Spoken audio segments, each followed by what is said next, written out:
नमस्कार दोस्तों, मैं विनोद मलिक आज आपके साथ बच्चों को लेकर कुछ बातें डिस्कस करना चाहता हूं।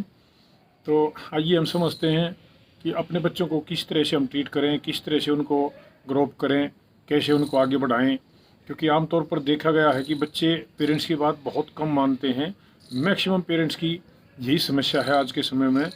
सभी यही बोलते हैं कि हमारे बच्चे हमारी बात नहीं मानते।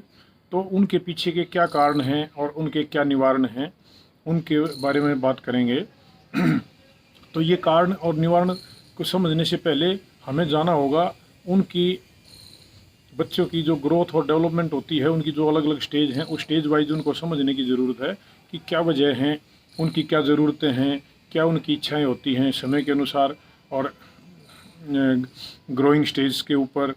तो सबसे पहले हम चलते हैं छोटा बच्चा जो टोडलर होता है, टोडलर स्टेज में कि 1-1.5 साल से लेकर 2-3 साल तक का बच्चा, खासकर 1.5-2 साल का, जब तक वो अपने माँ बाप की गोद में खेलता है, पैदल चलना शुरू नहीं करता है, तो उस समय बच्चे का क्या रहता है, वो सिर्फ उनके ऊपर ही विश्वास करके चलता है जो आमतौर पर उसके साथ में रहते हैं हरदम, जो उसको खिलाते हैं, खिला पिलाते हैं, नहलाते हैं, तो उनके ऊपर उसका पूरा ट्रस्ट होता है।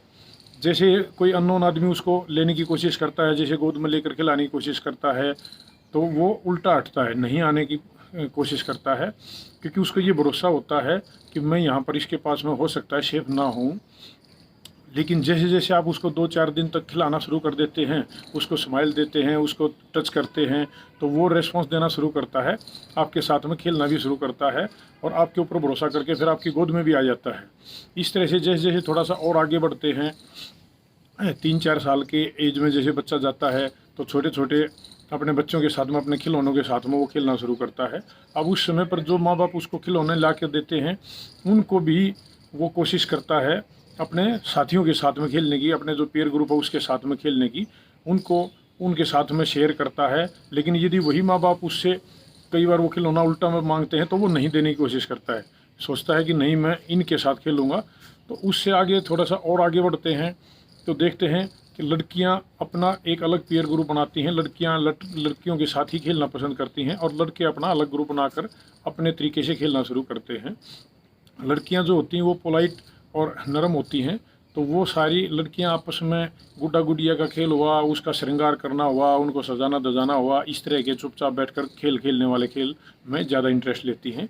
वहीं पर बॉयज़ जो होते हैं वो अपना उठ पटांग, उठा पटक, भाग दौड़, मार धाड़, इस तरह के गेम ज़्यादा करते हैं, जैसे पुराने टाइम में चोर सिपाही कह सकते हो हैं। आजकल तो थोड़ा सा मोबाइल का भी ज़माना आ गया है, लेकिन मोबाइल पर भी यदि वो खेल लेंगे तो इसी तरह के गेम को प्रेफरेंस पे रखेंगे, शूटिंग वूटिंग टाइप का। तो और थोड़ा सा आगे चलते हैं, अब हमारी स्टेज शुरू हो जाती है एडोलसेंस एज, जो तकरीबन 10 साल से शुरू होकर और 18-19 तक ख़त्म हो जाती है, जो रिसर्चर्स ने इसका टाइम स्पैन दिया है। तो टाइम स्पैन में ये होता है, अब इस टाइम को समझने की बहुत ज़्यादा ज़रूरत होती है। इस समय पर माँ बाप उनके करियर को लेकर चिंता शुरू कर देते हैं और उनकी कई बातों को लेकर उनके ऊपर टेंशन बढ़ानी शुरू कर देते हैं, साथ साथ में अपनी भी टेंशन बढ़ा लेते हैं कि हमारे बच्चों को हमने आगे बढ़ाना है। और सबसे पहले कंपटीशन शुरू होता है अपने अड़ोसी पड़ोसी के बच्चों से, अपने भाई बहनों के बच्चों से, उनको वो उस कोर्स में चला गया है, उसने तो ये एडमिशन ले लिया है, हमारे बच्चे पीछे रह गए हैं। तो उनके ऊपर जो बड़ा एक कोमल दिल और दिमाग होता है, उनके ऊपर एक ज़रूरत से ज़्यादा प्रेशर डालना शुरू कर देते हैं। जबकि इस समय पर बच्चे जो हैं वो अपने आप को एक इंडिपेंडेंट बॉडी के तौर पर, एक सेल्फ आइडेंटिटी के तौर पर पसंद करते हैं। तो इस वजह से जो वो धीरे धीरे माँ बाप की बातों से परेशान होकर उनकी तरफ एक अपना आकर्षण सा खो देते हैं, उनसे एक दूरी बनाना शुरू कर देते हैं। यहीं पर एक उनकी बिगड़ने की स्टेज आती है। जितनी वो दूरी बनाते हैं, चलते हैं, हम उतना ही उनके पीछे पड़ने की कोशिश करते हैं। तो यहीं पर एक हमें समझने की ज़रूरत है कि उनकी जो ये चेंजेस आते हैं इस एडोलसेंस एज में, जो खतरनाक चेंज होते हैं, बड़े रैपिड चेंज होते हैं। और ये रैपिड डेवलपमेंट आती है, इमोशनल भी, फिजिकल भी, मेंटल भी, तो हर तरह से सोशल भी। तो उसमें सोशल में यही होता है कि बच्चा अपनी एक अलग पहचान बनाने की कोशिश करता है। इमोशनल चेंजेस एक छोटे तौर पे हम लें तो ये है कि उसके बड़े फ्लक्चुएट करते हैं। आज आपको पसंद कर रहा है, कल आपकी किसी बात को एकदम से रिजेक्ट कर देता है। आज किसी को पसंद किया तो अगले दिन उससे बड़ा रुष्ट होकर बैठ जाता है। छोटी सी बात को लेकर वो उसके बहुत क्लोज फील होता है। तो इस तरह से फिजिकल चेंज में ये आते हैं कि उनकी दाढ़ियाँ निकल आती हैं, मूंछें निकलना शुरू हो जाती हैं, पबिक हेयर्स निकलने शुरू हो जाते हैं, और आवाज़ में भी बदलाव आ जाता है। इस तरह से चलकर ये जो चेंज है इनको समझने की हमें ज़रूरत होती है। तो यदि उस चेंज को समझकर हम उनसे डील करें, उनसे ट्रीट करें, उनको समझाएं, तो काफ़ी हद तक हम उनको कंट्रोल कर सकते हैं।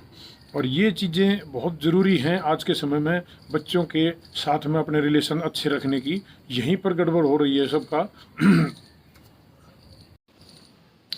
तो दोस्तों, अलग अलग बच्चों की अपनी अलग अलग पसंद हैं। हम कंपेयर जो करके चलते हैं, ये सबसे बड़ी हमारी गलती होती है, क्योंकि हम तो अपने एक ही एंगल से सोच कर चलते हैं, जबकि बच्चों को भगवान ने अलग अलग बच्चों को अलग अलग टैलेंट दिया है, सबको एक अलग खासियत दे के भेजा होता है। उस चीज़ को समझने की ज़रूरत है। कोई बच्चा लिंग्विस्टिक में ज़्यादा आते आता है, जिसको भाषा का बहुत ज़्यादा ज्ञान हो सकता है। कोई बच्चे का म्यूज़िक में इंटरेस्ट होता है, किसी बच्चे को स्पोर्ट्स की ज़्यादा एबिलिटीज़ होती हैं।